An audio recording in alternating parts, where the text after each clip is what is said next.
Hello दोस्तों, तो अगर आपने कभी भी स्टॉक मार्केट पे इन्वेस्ट करने के बारे में सोचा होगा तो आपने भी ये जरूर सुना ही होगा। जैसे ये स्टॉक मार्केट तो एक जुआ है या फिर सट्टा बाजार है जिसमें पैसे डूब जाते हैं और सिर्फ अमीर लोग ही इसमें से बहुत सारा पैसा कमा पाते हैं और इन्वेस्टमेंट करने के लिए भी बहुत सारे पैसे लगते हैं एसेट्रा एसेट्रा। तो यहाँ पर 2019 को रिजर्व बैंक ने एक सर्वे किया जिसमें ये पाया गया कि सिर्फ 3% इंडियंस ही स्टॉक मार्केट पे इन्वेस्ट करते हैं, जबकि अगर इसको कंपेयर किया जाए चाइना से तो वो होगा 13%। उसी तरीके से अगर उसको यूएस से कंपेयर किया जाए तो वो होगा 55%। मतलब वहाँ के लोग बहुत ज्यादा इन्वेस्ट करते हैं स्टॉक मार्केट पे। अब यहाँ पर बेसिक क्वेश्चन ये आता है कि इंडिया में इतने कम लोग स्टॉक मार्केट पे क्यों इन्वॉल्व होते हैं, मतलब इतने कम इन्वेस्टमेंट क्यों होते हैं। तो उसके कुछ रीजंस है, जैसे कि limited knowledge of finance, lack of money, क्योंकि ज्यादातर लोग यही मानते हैं कि ज्यादा पैसा अगर होता है तो ही इन्वेस्टमेंट यहाँ पर पॉसिबल होगा। इसके अलावा पेशेंस की कमी, इसके साथ ट्रेडिशनल इन्वेस्टमेंट्स जैसे कि बैंक एफडी में इन्वेस्ट करना जिसमें 5 से 7% का ही एनुअल रिटर्न मिलता है, और ऐसे ही कई सारे रीजंस के चलते लोग बहुत ही कम स्टॉक मार्केट पे इन्वेस्ट करते हैं।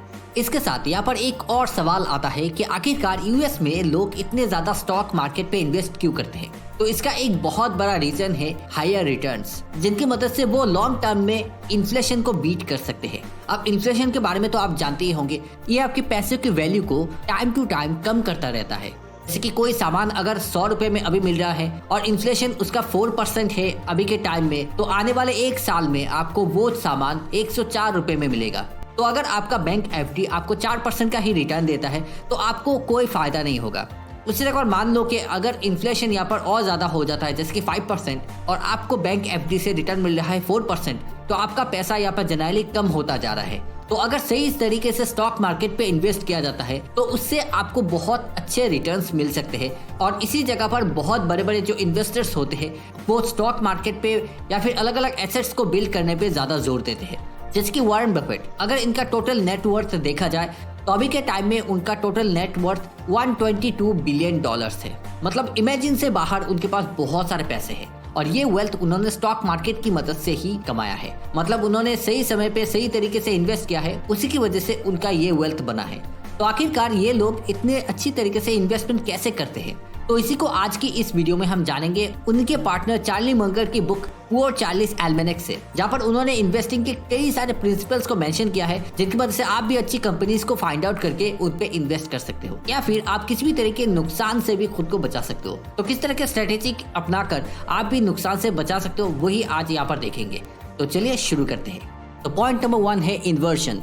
यहाँ पर चार्ली मंगर बताते हैं कि आप किसी भी प्रॉब्लम को आइडेंटिफाई कर सकते हो अगर आप सीधी तरीके से ना सोच के बैकवर्ड तरीके से या फिर रिवर्स तरीके से सोचो। जैसे कि ये सोचने की बजाय कि किस तरह से आप स्टॉक मार्केट से बहुत सारा प्रॉफिट बना सकते हो, आप इस तरह से सोच सकते हो कि किस तरह से आप बहुत सारे लॉस को अवॉइड कर सकते हो। यानी सबसे पहले तो आपको उन कंपनीज को आइडेंटिफाई करना है जिनपे अगर आप पैसे डालते हो तो इससे आपको नुकसान हो सकता है, तो उससे आप बहुत सारे रिस्की इन्वेस्टमेंट से खुद को बचा सकते हो। इसके साथ ये तरीका किसी भी तरह के कॉम्प्लेक्स प्रॉब्लम को सॉल्व करने में भी मदद करता है। फॉर एग्जाम्पल, अगर आप किसी भी तरह के प्रोडक्ट को लॉन्च करने जा रहे हो तो सबसे पहले ही आप उसके सामने आने वाले हर तरह के चैलेंजेस को पॉइंट आउट कर सकते हो, उनको निकाल कर आप उस पर एक्शन ले सकते हो। अब दोस्तों यहाँ पर पॉइंट नंबर 2 है सर्कल ऑफ कॉम्पिटेंस। इसमें ऑथर बताते हैं कि आपकी नॉलेज जिसमें बहुत ज्यादा है वही आपका सर्कल ऑफ कॉम्पिटेंस है। जैसे अगर आप यहाँ पर टेक में बहुत ज्यादा एक्सपर्ट हो तो ये आपका सर्कल ऑफ कॉम्पिटेंस है, जिसकी वजह से आप यहाँ पर टेक इंडस्ट्रीज को बहुत अच्छे से एनालाइज कर सकते हो और उनके बेसिस पे आप यहाँ पर अच्छे इन्वेस्ट कर सकते हो।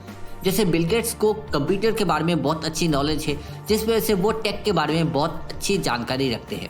उसी तरह से इलॉन मस्क भी टेक के बारे में बहुत अच्छे से जानकारी रखते हैं, तो ये उनके सर्कल ऑफ कॉम्पिटेंस है।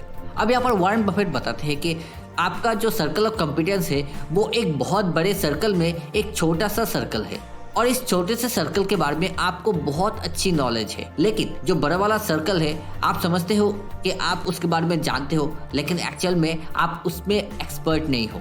तो वॉरेन बफेट यहाँ पर सजेस्ट करते हैं कि आपको यहाँ पर इन्वेस्ट करने से पहले उस चीज़ के बारे में अच्छे से एक्सपर्ट होना चाहिए और इसी तरीके से आपका सर्कल कॉम्पिटेंस भी यहाँ पर बढ़ता रहता है। मतलब जितना नॉलेज आप लेते हो उतना ज़्यादा आपका सर्कल ऑफ कॉम्पिटेंस यहाँ पर बढ़ता है। और जो पहले पॉइंट में हमने इन्वर्स के बारे में बात की थी वो भी इससे काफ़ी ज़्यादा रिलेट भी करता है। इन्वर्स में आपको बैकवर्ड तरीके से सोच के किसी भी तरह के नेगेटिव चीज़ों को पहले ही निकालना होता है। लेकिन सर्कल ऑफ कॉम्पिटेंस की मदद से आप जिस चीज में एक्सपर्ट हो उसी पे आपको फोकस देना होता है। और इसके एग्जांपल के तौर पर ऑथर ने बताया 90s के आखिर में जो .com बबल हुआ उसमें लोगों ने बहुत ज्यादा टेक इंडस्ट्रीज में इन्वेस्ट करना शुरू कर दिया, ये मालूम किए बिना कि वो कंपनीज उनको आखिर में प्रॉफिट देगी या नहीं, या फिर उनका सर्कल ऑफ कॉम्पिटेंस क्या है इसके बारे में उन्होंने अच्छे से जानकारी नहीं ली और उसके बिना ही उन्होंने इन्वेस्ट कर दिया, जिससे आखिर में उनको बहुत ज्यादा नुकसान का सामना करना पड़ा। लेकिन वॉरेन बफेट ने यह बिल्कुल नहीं किया, क्योंकि ये उनका सर्कल ऑफ कॉम्पिटेंस नहीं है, बल्कि उन्होंने 1988 को कोका कोला में हैवीली इन्वेस्ट किया, क्योंकि उसकी मार्केट प्राइस उसकी इंट्रिंसिक वैल्यू से नीचे जा चुकी थी। तो उन्होंने मौका देखकर बहुत ज्यादा इन्वेस्ट किया और बाद में जाकर ये उनकी कंपनी के लिए एक बहुत ही फायदेमंद इन्वेस्टमेंट साबित हुआ, क्योंकि कोका कोला कंपनी की ब्रांड बहुत ज्यादा स्ट्रांग है, उसके मार्केट शेयर भी बहुत अच्छी है और उसकी स्ट्रांग डिस्ट्रीब्यूशन नेटवर्क की वजह से वो लगातार ग्रोथ भी करती जा रही है। तो ऑथर भी आपको ये सजेस्ट करते हैं कि इन्वेस्टमेंट करने से पहले आपको खुद के सर्कल ऑफ कॉम्पिटेंस के बारे में पता होना चाहिए।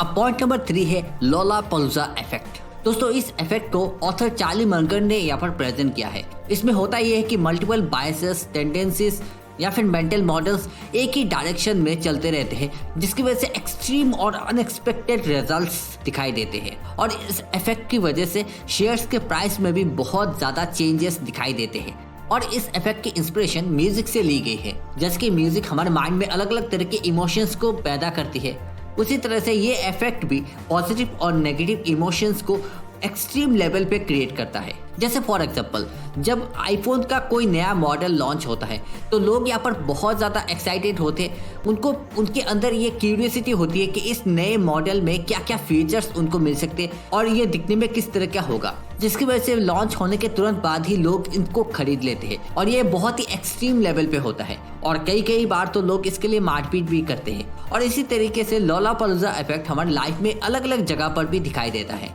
तो ऑथर यहाँ पर आपको ये सजेस्ट करते हैं कि इन्वेस्टमेंट करने से पहले आपको इस इफेक्ट के बारे में भी बहुत अच्छे से जानकारी ले लेनी चाहिए कि क्या किसी भी शेयर के प्राइस में इस इफेक्ट का कोई रोल है या नहीं। मतलब उस शेयर के प्राइस यहाँ पर अचानक से उठ रहा है या फिर अचानक से नीचे गिर रहा है या नहीं, इसके ऊपर ध्यान देकर ही आपको यहाँ पर डिसीजन लेना चाहिए। जैसे कि किसी भी स्टॉक में इन्वेस्ट करने से पहले उसको किस तरह के मीडिया हाइप दी जा रही है और लोग किस तरह से उसको ट्रेंड में ला रहे हैं या फिर किसी भी तरह के फोमो यहाँ पर क्रिएट हो रहा है या नहीं, इन सब के बारे में भी आपको जानकारी होनी चाहिए। जैसे कि 90s के आखिर में जो .com बबल हुआ, उसके बाद 2008 में जो हाउसिंग मार्केट बबल हुआ था, उसमें भी इस इफेक्ट ने बहुत ज्यादा काम किया था। अब पॉइंट नंबर 4, इकोनॉमिक मोड्स। अब मोट क्या होता है अगर आप नहीं जानते तो ये एक तरह का किला होता है जिसके आसपास में बहुत सारी दीवारें होती है और वो पूरी तरह से प्रोटेक्टेड होता है उनकी मदद से। तो ऑथर भी आपको ये सजेस्ट करते हैं आपको उन कंपनीज पे इन्वेस्ट करनी चाहिए जो मार्केट में अपने कंपटीटर्स के मुकाबले अच्छी पोजीशन में रहते हैं और अपने लॉन्ग टर्म प्रॉफिट्स और मार्केट शेयर को भी यहाँ पर सिक्योर कर पाते हैं। मतलब जिनको आसानी से रिप्लेस नहीं किया जा सकता, ऐसे कंपनीज पे आपको इन्वेस्ट करना है। जैसे वॉरेन बफेट ने यहाँ पर कोका कोला में इन्वेस्ट इस वजह से किया क्योंकि उसकी ब्रांड यहाँ पर बहुत स्ट्रांग है, उसकी डिस्ट्रीब्यूशन नेटवर्क भी बहुत स्ट्रांग है और उसको आसानी से रिप्लेस नहीं किया जा सकता। और वो कंपनी सॉफ्ट ड्रिंक के कैटेगरी में एक मार्केट लीडर है और इसकी वजह से कोका कोला में वॉरेन बफेट का इन्वेस्टमेंट बहुत ही फायदेमंद रहा। अब point number 5, simplicity and avoiding complexity. यहाँ पर ऑथर बताते हैं कि आपको किसी भी तरह के कॉम्प्लेक्स और कंफ्यूजन से भरे इन्वेस्टमेंट से खुद को बचाना चाहिए। मतलब यह है कि आपको जिस चीज के बारे में उतनी नॉलेज नहीं है उस पर आपको बिल्कुल भी फोकस नहीं देना है, क्योंकि ऑथर बताते हैं कि कॉम्प्लेक्सिटी की वजह से किसी भी तरह के गलतियां यानी एरर होने के चांसेस बहुत ज्यादा हो जाते हैं।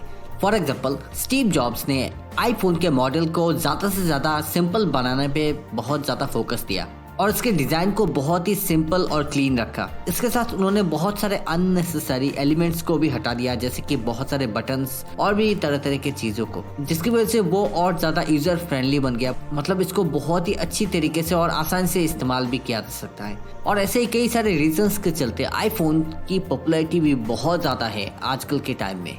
तो अभी तक की इस वीडियो में आपकी क्या राय है आप कमेंट पे जरूर बता सकते हो। और इस वीडियो में किसी भी तरह के इन्वेस्टमेंट एडवाइस भी नहीं दिया गया है। इस वीडियो का एक्चुअल एम है इस बुक में से जो भी लेसन्स है वो आपको समझ में आए और आपके अंदर एक इन्वेस्टमेंट करने की मेंटेलिटी तैयार हो।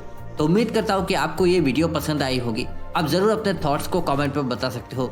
और अच्छी लगी हो तो लाइक ज़रूर कर देना। इसके अलावा इस चैनल को सब्सक्राइब कर देना ताकि आपको इससे ही और भी वीडियोस मिलती रहे। तो मिलते हैं फिर नेक्स्ट वीडियो में, तब तक के लिए आप सभी को थैंक यू।